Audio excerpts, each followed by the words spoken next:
অনেক আগে থেকে, হাসিনার আমল থেকে। মানে সরকার জায়গা দিবে, রুগীও দিবে, কারণ আমি একটা সেন্টার করলাম, রুগী যদি না আসে তাহলে তো আমি টাকা তুলতে পারবো না। তো আমার রুগীর কোনো চিন্তা নাই, রুগী আসবে, যত দরকার রুগী আসবে, আমাকে জায়গাও দিতেছে, সরকারটা রেট বেঁধে দিবে, আমার কিছু প্রফিট থাকবে। এইটা হইলে প্রাইভেট কোম্পানিগুলো সরকারি হাসপাতালে নিজের খরচায় ডায়ালিসিস মেশিন বসাবে, তাই বসাইছে। 2019 সালে এডিবির অর্থায়নে পিপিপির মাধ্যমে ডায়ালিসিসে বেসরকারি বিনিয়োগ আসতে থাকে বাংলাদেশে। চট্টগ্রাম মেডিকেল কলেজের যে ডায়ালিসিস সেন্টার আছে না, ওইটা পিপিপির আন্ডারে পুরাটাই, ওইটা কিন্তু বেসরকারি। তারপরে এমন কি কিডনি ইনস্টিটিউট যেটা, সেটার যে ডায়ালিসিস সেন্টার, সেটাও পিপিপির আন্ডারে।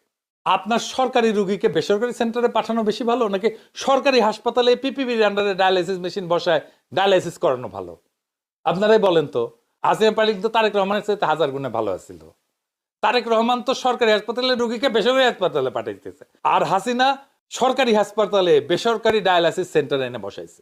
তো হাসিনা তো আপনার চেয়ে বেশি ভালো প্ল্যানার। আপনি হাসিনা মুক্তিযুদ্ধের চেতনা নেবেন, অসাম্প্রদায়িক বাংলাদেশ নেবেন, ওর বন্ধু রাষ্ট্র ভারতের আশীর্বাদ নেবেন, জয় বাংলা স্লোগান নেবেন, সেটা আবার নিজের স্টেজে দিবেন। আমার যদি মৃত্যু হয়, আমি এই মঞ্চ থেকে 1000বার বলবো জয় বাংলা, জয় বাংলা, জয় বাংলা। আমরা কি বাংলাদেশের জয় চাই না? তাহলে জয় বাংলা সমস্যা কি? জয় বাংলা কি কারো ব্যক্তিগত কোনো ধরনের স্লোগান? জয় বাংলা সবার। যখন বাংলাদেশে ক্রিকেট খেলা হয়, আমরা কি বাংলাদেশের জয় চাই না?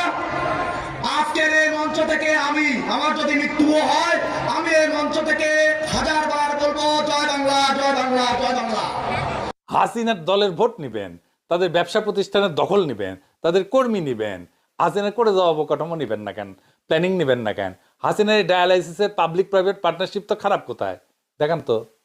আপনি সরকারি রোগীকে ঠেলে দিতে চান বেসরকারি হাসপাতালে, আর হাসিনা বেসরকারি সেন্টারকে সরকারি হাসপাতালের মধ্যে নিয়ে আসিছে। কোনটা ভালো বলেন? নিরপেক্ষভাবে বলেন। হাসিনা খারাপ, গুম খুন করছে, এটা মাথায় থেকে বাদ দিয়ে সিস্টেম হিসেবে বলেন কোনটা ভালো। আপনি তো হাসিনার মতো প্ল্যান করতে পারতেছেন না।